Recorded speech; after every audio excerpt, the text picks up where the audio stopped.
हनुमान जी कौन है? स्वयं रुद्र हैं, स्वयं शिव हैं। तो रामेश्वर की पूजा स्थापना कौन कर रहा है? राम जी। तो राम जी के चरणों को कौन लिए हुए? बोले शिव जी।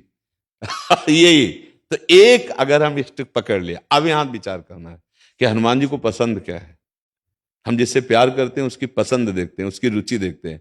हनुमान जी को सिया राम नाम पसंद है। हनुमान जी को सिया राम चरित्र, रामचरित सुनबे को रसिया। ये रसिक हैं किस बात के? यत्र यत्र रघुनाथ कीर्तनम तत्र तत्र कृतमस्त कांजिलम वाष्पवारि परिपूर्ण लोचनम मारुति नमत राक्षसांतकम। हनुमान जी महाराज आंसू बहाते हुए जहां जहां नाम कीर्तन होता है हरि का, जहां उनके पावन चरित्र का गायन होता है, वहां वहां उपस्थित होते हैं। यत्र यत्र रघुनाथ कीर्तनम तत्र तत्र वहां वहां विराजमान देते हैं। तो यदि हम हनुमान जी को इष्ट मानते हैं तो उनको सियाराम जी का जस सुनाए, सियाराम जी का नाम सुनाए और सर्वत्र उपस्थिति अपने ही आराध्य देव की देखें। किसी भी रूप, जैसे रामकृष्ण परमहंस जी ने कृष्ण का दर्शन काली जी में ही किया। सब भगवत स्वरूपों का दर्शन वो अपनी माँ काली में ही करते थे, क्योंकि वही कृष्ण है, वही काली है, वही राम जी बने, वही सर्वत्र है, दूसरा कोई नहीं। दूसरा जब तक है तब तक अज्ञान है, वही है, दूसरा नहीं। अब ये कि जो नाम रूप पकड़े उसमें आसक्त हो जाए, जो नाम रूप पकड़े, जैसे कोई राम उपासक, कोई श्याम उपासक, कोई ब्रह्म उपासक, कोई निराकार, कोई साकार, जहां पकड़े जोर से पकड़ ले एक ही जगह पहुंच जाएगा। वो दो नहीं है।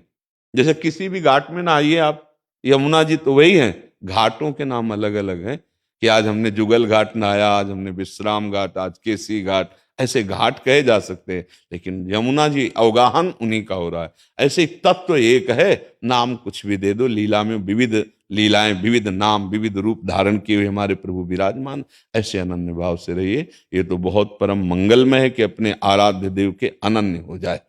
पर हनुमान जी की उपासना में एक सावधानी रखनी है कि उनको अधीन करने की बात ना सोचे शक्ति स्वरूप में, नहीं तो इतनी सामर्थ्य नहीं होती है, फिर वो मतलब बुद्धि विपरीत दिशा में चली जाएगी।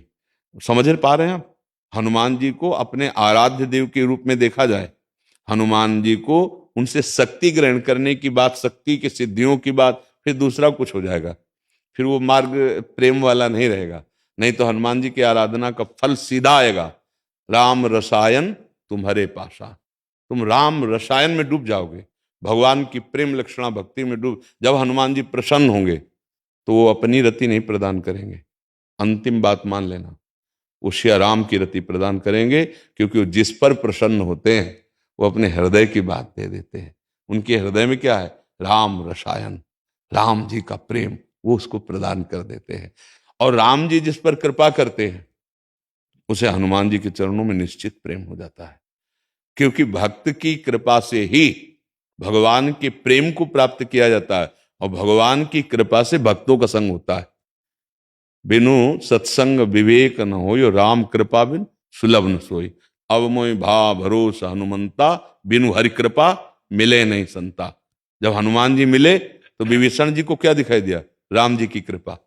राम जी की कृपा जब होगी तो हनुमान जी के चरणों में प्रेम होगा, और हनुमान जी की जब कृपा होगी तो रामलीला का विस्तार हृदय में हो जाएगा, राम रसायन का प्रादुर्भाव हृदय में हो जाएगा। अनन्य रहो, अपने स्वामी के अनन्य रहो, वो सारा सुख विलास प्रकट कर देंगे।